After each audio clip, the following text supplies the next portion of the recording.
الحمدللہ وحدہ والصلاة والسلام علی من لا نبی بعدہ وعلی آلہ واصحابہ اجمعین.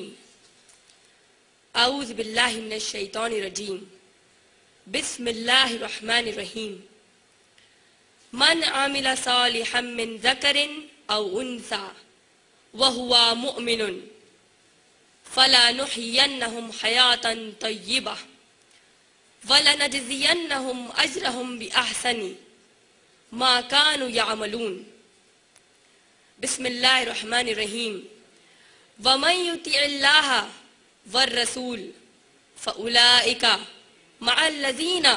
أَنْعَمَ اللَّهُ عَلَيْهِمْ مِنَ النَّبِيِّينَ وَالصِّدِّيقِينَ وَالشُّهَدَاءِ وَالصَّالِحِينَ وَحَسُنَ أُولَئِكَ رفیقہ. بسم اللہ الرحمن الرحیم. رب اشرح لی صدری ویسر لی امری واحلل عقدۃ من لسانی یفقہوا قولی. محترمہ نسرین صاحبہ، IREF کی جانب سے اس جلسے کی ناظمہ، محترمہ مہمان خصوصی کیپٹن ڈاکٹر سلطانہ خان، محترمہ معزز مہمان ڈاکٹر سیما ستے، تمام بزرگوں کا اور میری بہنوں کا میں اسلامی طریقے سے استقبال کرتی ہوں. السلام علیکم ورحمۃ اللہ وبرکاتہ، جس کا معنی ہے آپ سب پر اللہ سبحانہ وتعالی کی سلامتی، رحمت اور برکت ہو. میری تقریر کا عنوان ہے کیسے بن سکتی ہوں میں کامیاب عورت. سب سے پہلے تو میں آپ سب کو لفظ عورت کے معنی کا خلاصہ کر دوں، تاکہ جب میں آپ تمام کو کامیابی کے اصول بتاؤں تو آپ کے ذہن میں یہ سوال نہ پیدا ہو کہ کامیابی کے لیے مرد حضرات کے چند اصول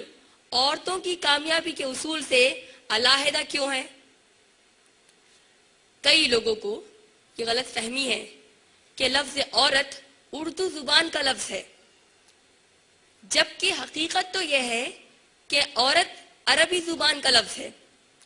اور جس کا استعمال زبانوں کی تحقیق کرنے والے ماہرین یعنی کہ لنگوسٹک سائنٹسٹ بتاتے ہیں کہ قرآن مجید کے نزول کے صدیوں پہلے سے لفظ عورت کا استعمال ہوتا آیا ہے. اس کا معنی یہ ہوا کہ لفظ عورت کو قرآن نے ایجاد نہیں کیا، اور دراصل عربی لفظ عورت کے بنیادی معنی ہے غیر محفوظ چیز، کھلی ہوئی چیز یا کھلا ہوا مقام اور خالی. اس کے علاوہ لفظ عورت کے دیگر معنی بھی ہیں، مثلا سرحد وغیرہ میں خلل پڑنا، جسم کی ڈھانپی جانے والی جگہ کہ اگر وہ ظاہر ہو جائے تو پھر شرم محسوس ہو. اگر ہم لفظ عورت کے ان تمام معنوں کا جائزہ لیں تو پتہ چلتا ہے کہ جس چیز کو بھی عورت کہا گیا تو پھر اس چیز کی فطرت میں ہی یہ شامل ہے کہ اسے ڈھانک کر چھپا کر رکھا جائے، تاکہ اس کے ظاہر ہو جانے سے کوئی نقصان نہ ہو اور نہ شرمندگی کا باعث بنے. اردو زبان میں عورتوں کے لیے استعمال ہونے والا مشہور لفظ خاتون ہے، اور اسی طریقے سے عربی میں عورت ذات کو مرأتن، امرأتن اور نساء کہا گیا. تو لہٰذا میں میرے سامعات اور ناظرات سے گزارش کرتی ہوں کہ جب وہ میری بقیہ تقریر سنیں تو اس بات کا خاص خیال رکھیں کہ اگر عورتوں کو یا خواتین کو کامیابی چاہیے تو سب سے پہلے ان کو اس چیز پر عمل کرنا ہوگا کہ وہ اپنے آپ کو ڈھانک کر رکھیں اور اپنے آپ کو ظاہر نہ ہونے دیں کسی ایسوں کے سامنے اور کوئی ایسی جگہ کہ جس کی وجہ سے خود انہیں شرمندہ ہونا پڑے یا ان کے اپنے ان کی وجہ سے شرمندہ ہو یا سارا معاشرہ بے شرم ہو جائے. اور تو اور ان سب سے بھی بڑھ کر یہ کہ اللہ اور رسول صلی اللہ علیہ وسلم کی نافرمانی اور ناراضگی ہم عورتوں کی دیگر کامیابیوں کا ذریعہ بنے. جس طرح انگریزی زبان میں عورت کو فیورڈ سیکس بھی کہا جاتا ہے اور اردو میں صنف نازک بھی کہتے ہیں، اسی طریقے سے عربی زبان میں، عربک لینگویج میں عورت کو مرأتن اور امرأتن کہا گیا، جس کا معنی ہے کوئی لبھانے والی چیز یا ایسی چیز جس سے دل کو تسلی ملے. عربی زبان میں عورتوں کو نساء بھی کہا گیا، جس کا معنی ہے پیچھے چھوڑ دی جانے والی چیز. عرب عورتوں کو نساء اس لیے کہتے کیونکہ یہ لوگ عورتوں کو گھروں میں چھوڑ کر میدان جنگ میں جاتے، وہاں دشمنوں سے لڑتے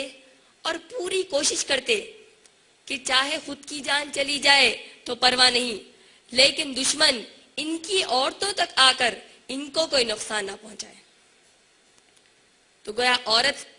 کو نساء اس لیے نہیں کہا گیا کہ اسے کوئی ڈیگریڈڈ چیز یا گری ہوئی نظر سے دیکھا جا رہا ہے، بلکہ نساء اس لیے کہا گیا، پیچھے اس لیے چھوڑا گیا تاکہ خود سامنے رہ کر پیچھے والی چیز کی حفاظت کی جائے. اب آئیے دیکھتے ہیں کہ کامیابی سے مراد کیا ہے. اگر ہم عربی زبان کا جائزہ لیں تو عربی زبان میں اکثر کامیابی کے لیے فتحن اور فلاحن کے الفاظ کا استعمال ہوا، اور اگر ہم قرآن مجید کا جائزہ لیں گے تو قرآن مجید میں بھی اکثر فتحن اور فلاحن کے لفظ کا استعمال ہوا کامیابی کے لیے. لیکن ایک خاص بات جو غور کرنے کے قابل ہے وہ یہ ہے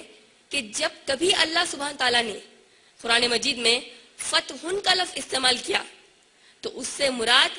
دنیاوی کامیابی ہے، اور جب کبھی اللہ سبحانہ تعالیٰ نے فلاحن کا لفظ استعمال کیا تو وہ آخرت کی کامیابی ہے. اس کا معنی یہ ہوا کہ جب کبھی ہم قرآن مجید میں فلاحن کے لفظ والی آیات پڑھتے ہیں تو معلوم ہوتا ہے کہ اسلامی تعلیمات کی بنیاد پر ہم اگر عمل کریں گے تو اللہ سبحانہ تعالیٰ ہم کو آخرت میں کامیابی کا وعدہ کرتا ہے. مثلا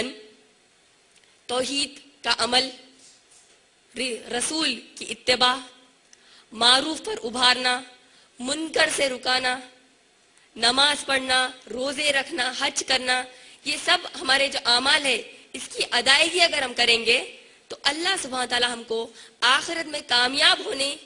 کا وعدہ کرتے ہیں. لیکن میں آپ سب کو